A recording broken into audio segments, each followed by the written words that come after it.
Hello guys and girls, hope you're doing well. Bloody cold this morning. Anyway, so we got rid of the ZZR. As I mentioned, I've always wanted a sort of classic bike. I've had a couple of Enfields in my time, but now I've got this.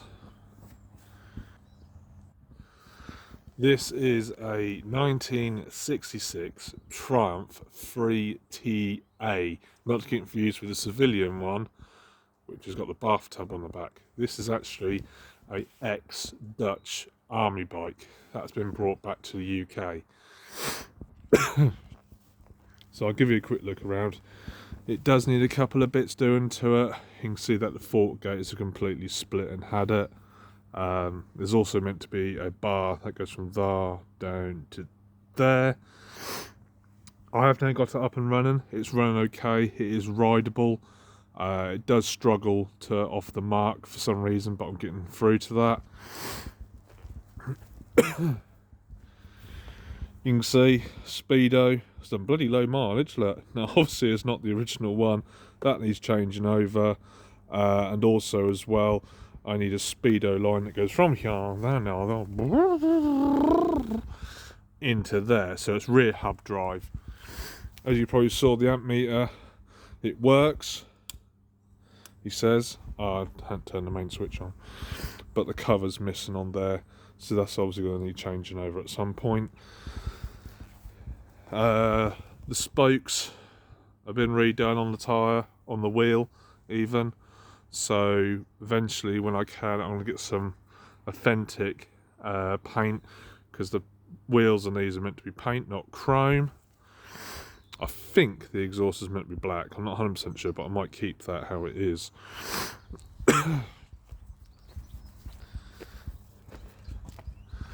This side of the bike, that's your obviously your airbox. You got a filter in there, 6-volt battery system. I might eventually change it to 12 volt. Don't think the carb's the original one. This is a Amel monoblock carb, which the civilian one had, not this one. Bit of grass on there. Obviously, oil goes in there. I'll just lift the seat up. One hand, awkward. Yeah, so you can see the electrics needs tidying up. I've got an isolator switch there. Oil goes in here. And it does pump as well. You see it's circulating and squirting in there. You can see on the front we've got a Dutch flag. There is also meant to be one of them on the back here, which I'll probably paint on at some point. I think you can faintly see where it used to be. Right, let's try and start it and show you. So, isolators on. What have I got now?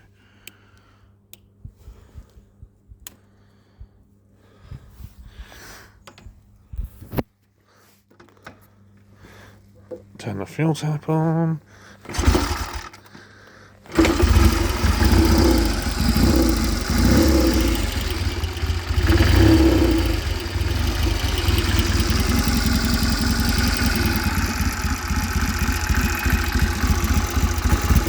She's a bit cold at the moment.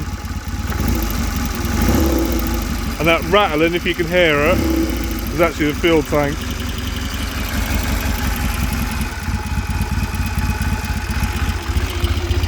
Switch her off. So yeah, the rattling that you probably just heard there's a fuel tank, because it's not actually bolted on yet. It's sort of resting on the tank, resting on the frame. Strange thing about these is that the air system goes through here, through the tank, through here, and then into our airbox, and then obviously our little rubber there goes into the carb. I need to replace this at some point.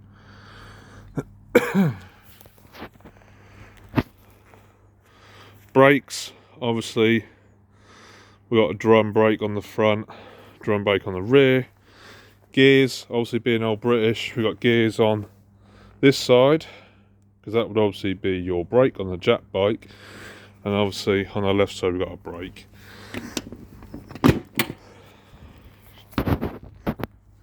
Playing with the bike is I'm going to try and get it as sort of authentic as I can.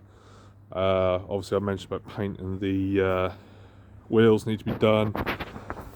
These handlebars weren't originally chrome, so I'll paint them up as well. Obviously I've got my little beeline there. So yeah, there's a couple of bits that I need to do to it.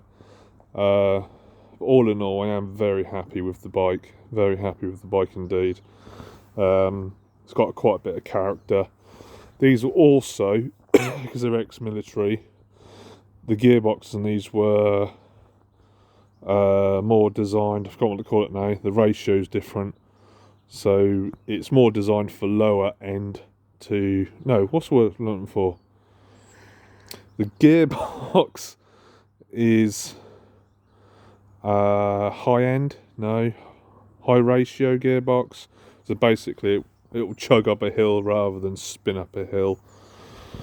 Silencers on these, obviously we've got a 2-into-1. The civilian version of this, the nice clean sparkly one, has obviously got a twin exhaust both sides. Compared to the civilian one, this is also jacked up a lot more for going off-road. There's loads of other little bits and bobs that Triumph done. But yeah, from what I can gather, in 1966 there was an agreement made with Triumph to send 1,500 of these over abroad to supply the Dutch with bikes, and then in 1988 they all come, or some of them came back. A lot of them got stripped down for parts, so I think it's quite a rare bike. If you know any other information on this bike, let us know, because I'll really well appreciate it. Oh yeah, the foot pegs also need to be replaced as well, because they're looking a bit shit. But yeah, that's the new Steed. Let me know what you think. Give us a like, give us a comment, and if you haven't already subscribed to the channel, subscribe already, because like 90% of my viewers and comments aren't actually subscribed, so that'd be much appreciated if you could. Anyway, I'll let you get on with your beautiful day. I'll keep you posted about the bike. Next video will hopefully be more like a ride review. So anyway guys, love you, bye.